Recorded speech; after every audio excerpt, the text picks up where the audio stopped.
Ko Kelvin Davis, te māngai Māori mō te tai tokerau o te Roapū tō Rangapū o Reipa. Kei tō mātou tari i te whanganui ātara aia e tatari mai ana. Tēnā koe, Kelvin. Kia ora, Shane. Tuatahi ki tōrohe ki taipa, kei te whai whakaro koe ki a rātou me te kaupapa ngā kai Porotehi. Ai, he tauira tēnei o te ao Māori e tau patu ana ki te tore Pākehā. I te mea kei tēnei ringa ngā pōpata e mea ti ana no rātou te whenua, no Ngāti Kahu te whenua kua raupatu hia. Kei tēnei ringa ko te kaunihera rohe e mea ti ana kei raro i te tore no rātou te whenua.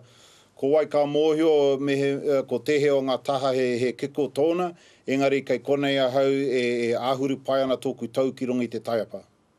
No reire, noho taiapa ana, koe kare koe i te hia ki te ki, e tautoko ana koe i awai? Ki ana te kaunihera, kei a rātou te ture, e ki ana ngā pōpata, kei a rātou te ture Māori, ko wai ka mōhio, ko tehe te ture e kaha ake ana.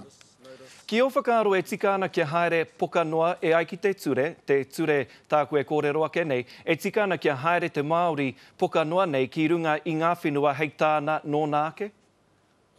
Me mea ka whai tātou i taua whakaaro ki tōna mutunga, i te mea mohi ana tātou ko Aotearoa whānui he whenua take. Nā reira, kei runga i tēnā whakaaro e tai ana ngā kaipora tehi ki te noho ki tōku kāinga, ki tō kāinga, ki tēnei kāinga, ki tērā kāinga. Kauti tēnei ki hea, ki tāku nei whakaaro me tino tūpato tēnei kei whakawehe i te moti.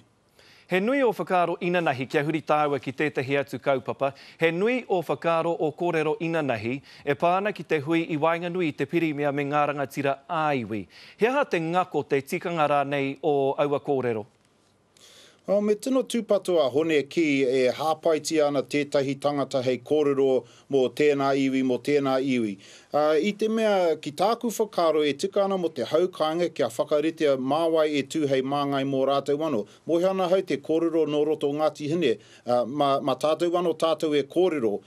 Horekau e tika ana mō hone ki kia hāpaitia, kia tōhua, he tōna hoa, hei kingi mō, hei kai kōrero mō ngāpuhi mo te tai tokerau. Me tino tūpato ia, me whakarongo ia ki te haukainga. Mā rātou e whakaritea. Kei te whaia hau i te ia o kōrero, engari kei te mōhio tonu koe he nui ngā rangatira i roto i o tātou whānau hapu iwi, me pēhea e tae ai tērā āhuatanga e kōrero hia mai nā e koe, e te pirimia, e te kāwanatanga, arā te kōrero ki te katoa.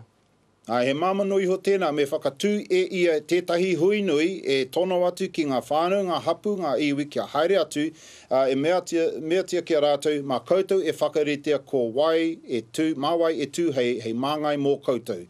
E hara tēnei e tika ana mō hone ki kia whakaritea māwai e kōrero mō ngā puhi, mō Ngāti Hine, mō Ngāti Manu, mō tēnā hapu, tēnā iwi rānei. Ka pai tōwhaka Māori i te ingoa o te pirimia. Hoi anō, te kaupapa maina, te kaupapa kari kohuke nei, e tautoko ana koe kia whai wāhi te Māori ki taua kaupapa? Me whakamohio tātou ia tātou anō ngā āhuatanga katoa e pā ana ki te keri kōhuke. Horekau tātou i te mōhio keihea ngā kōhuke, ko tehe tūmomo kōhuke, me pēhe tātou e keri wenei mea mairaro i te whenua. Me he mea ka whakaparu ngia, ka tūkinotia papa tuanuku, ki tāku nei whakaro horekau te iwi, ngā hapu, ngā whānau e tautoko ngia tēnei kaupapa. Ka pai te kōrero atu anō ki a koe, koe mutu rā ngā pātai, hoi anō tēnā rau atu koe. Kia ora, Shane.